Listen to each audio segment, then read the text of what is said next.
Robert is cleaning up stuff that people left around the campfire, including 2 boxes of trash that they put rocks on top of and then just drove off and left them.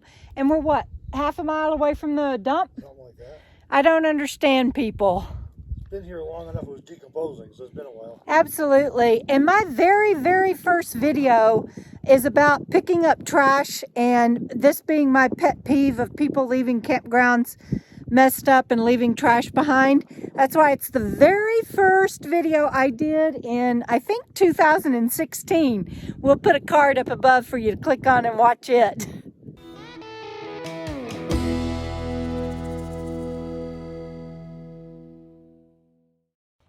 Hi everybody, Debra here, Bandit back there. Thank you for being on my channel today, and I really appreciate it. One of my pet peeves is all of the trash that is left behind by people that camp. And I gotta tell you, in my experience, 5 years on the road now, it's not nomads that do it, but locals. Hello, Bendito. They come out for the weekend and they leave and they just trash the place. I always try to leave a campsite better when I leave than when I found it. And it has been such a pet peeve of mine, 1, as a biologist, 2, as a former Texas Parks and Wildlife employee, and 3, just as somebody that loves our planet. That's why it was the second video I did on my channel ever back in November 2016. And it's gotten worse, not better. I think if there is a crusade that I could take up, it is leave no trace and leave it better than you found it. That's the motto of today's video. And I want to thank my friend Joan for my grip and grab. It is so awesome. I use it all the time, and I will pick up with gloves, but I'm doing the grip and grab today. And I'll try to find your link for one and put in the video description and pinned comment. But it's really handy when you're having to get into creosote and cactus especially.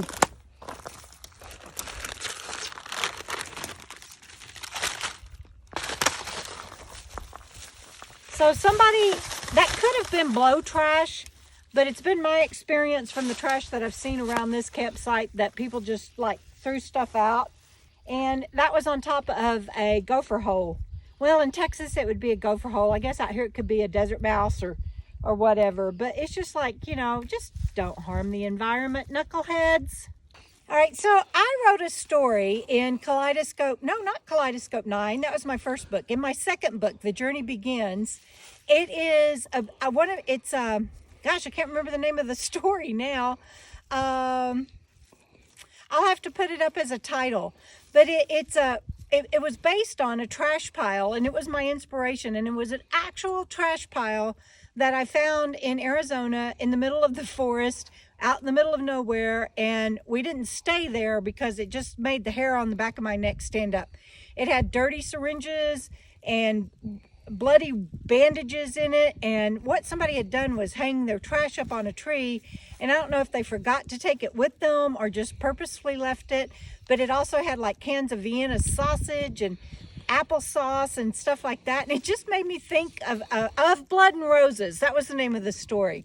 And it made me think and gave me the inspiration for that entire story. And that's true. I found that trash.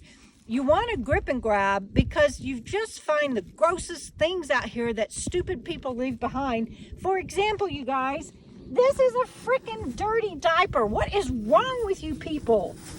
And what's even more just bizarre is we are less than 2 miles, maybe even a mile from the dump, and Pahrump lets you dump for free. So it's like, what is wrong with you? Go to the dump. I just got to interject here. Debra mentioned her story of Blood and Roses in your great book, The Journey Begins. There's an epic ending to that story. So if you haven't read it yet, you owe it to yourself to buy that book, if for no other reason than for the ending to the story of Blood and Roses. Thank you. You definitely owe it to yourself. And Debra, as long as I've known her, she can pick up trash like this. This is not something she does just for a video. This is a legit thing for her. I know the sun's terrible. You know, you can't see me, but, you know. I don't want you to see me. It's morning. Anyway, all right. Debra's incognito. Yeah.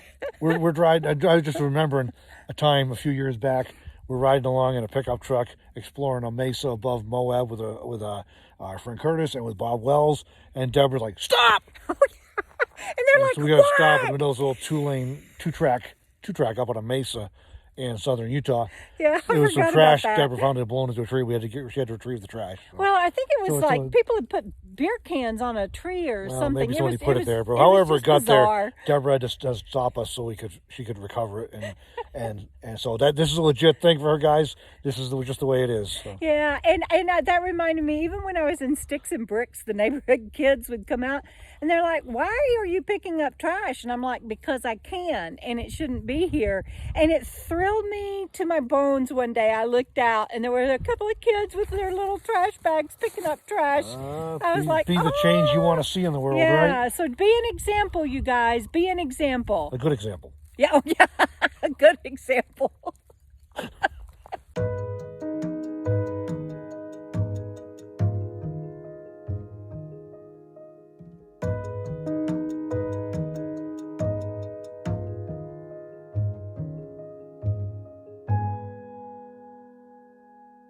So we're headed to the dump. We're taking that stuff to the dump. Along the way, we had to pull off the road because a Yahoo with a trailer came right up on our grill. That's the nice word. Yeah, that's a nice word. And we saw him going this way. And, you know, it's not made for pedestrian traffic. And anyway, I don't know how to describe when you can tell people have an attitude. But, you know, they just were like, "Get out of our way." And not only that, all along the road, going out to the dump, or I guess it's sanitation landfill, whatever, politically correct. It's a landfill. It's a landfill. It's like the old-fashioned kind you all went to when you were kids. Anyway, so we were on our way to the dump. All along the way behind that jerk, he left stuff. And so we kept picking it up as we went. Didn't matter. Everything from a rim to a DVD player to an old heater. And we had seen it on his trailer, so we knew it was his. And they just didn't care. I just do not understand people. One of my biggest pet peeves ever. Tar and feather. Tar and feather. Thank you for being the kind of guy that'll stop and pick that kind of stuff up, Robert.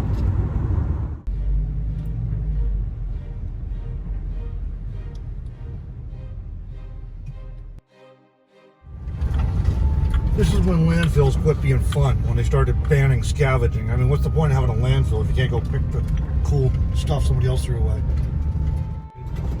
He does not mean that. Well, I mean it. No, you did not. Not garbage, but I brought home a lawnmower once. You went to the dump and scavenged? Yeah. I brought home a lawnmower once, push mower from our landfill up in New York. And I had to put a fuel line on it and a fuel filter. And then I used it commercially I was a handyman at the time. I used it commercially mowing lawns for several years. Finally gave it to my parents when I moved out west again. And yeah, I had like $10 into that thing for 3 years. People throw away good stuff, you know? Well, they used to be, you let them come in and get it, you know? Now they don't let you do that, which is kind of unfortunate.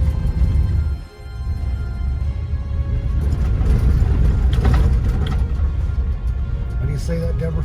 Despacio. There you go, despacio, okay. That sounds cooler than slow, doesn't it? Bandit, despacio! Oh, you scared me. Bandito, despacio! I thought he was doing something and you were yelling at him. He understands Spanish better than English. Bandito. Bandito, ándale, ándale! Poor Bandito. Did you think that was a funny joke, Bandito? Did you think that was funny? He's smelling all the smells of the landfill. Good boy. I'm sure there are many.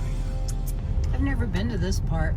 I've always gone around. Yeah, they moved this over the summer sometime. When I came back in the fall, they were over here as opposed to, you know, up on the hill over there. So Robert, tell my viewers what you just said.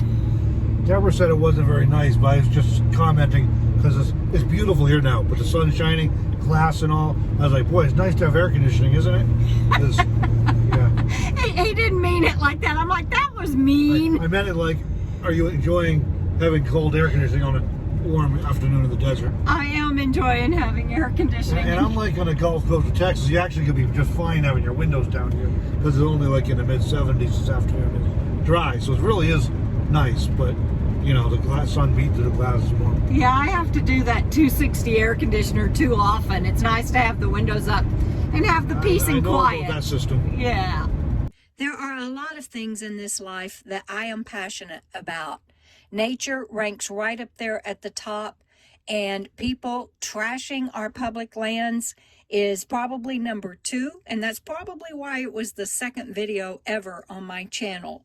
I have been preaching about this for a long time, and if you want to do me a favor, if you want to honor this channel and help me out, then the next time that you see a piece of trash anywhere, will you please pick it up and dispose of it properly and educate people around you, especially your kids and your grandkids.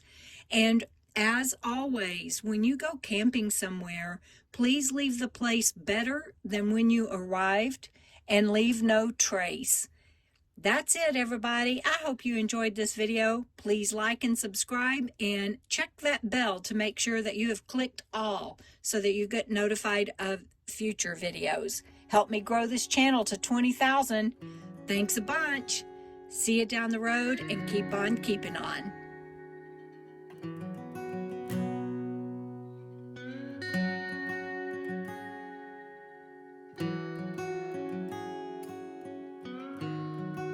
I just hung up from working on my computer and turned around in my chair, and Bandit's out there on the rug. He looked cold. Buddy, you look cold. Are you cold? Say, no, I'm just bored and waiting on you to get through working, Mama.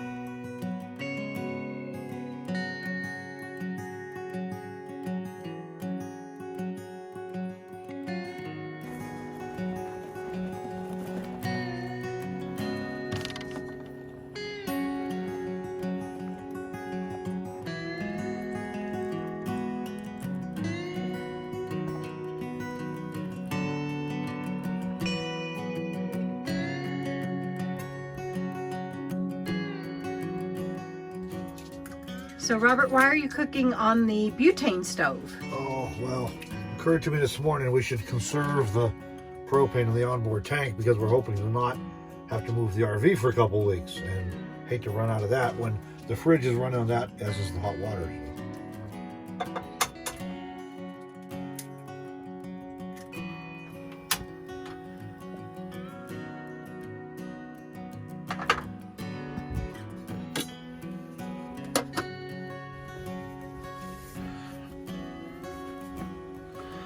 Keep that warm until the eggs are done. You guys, I just have to share the beauty of the sun hitting these snow-capped mountains with you.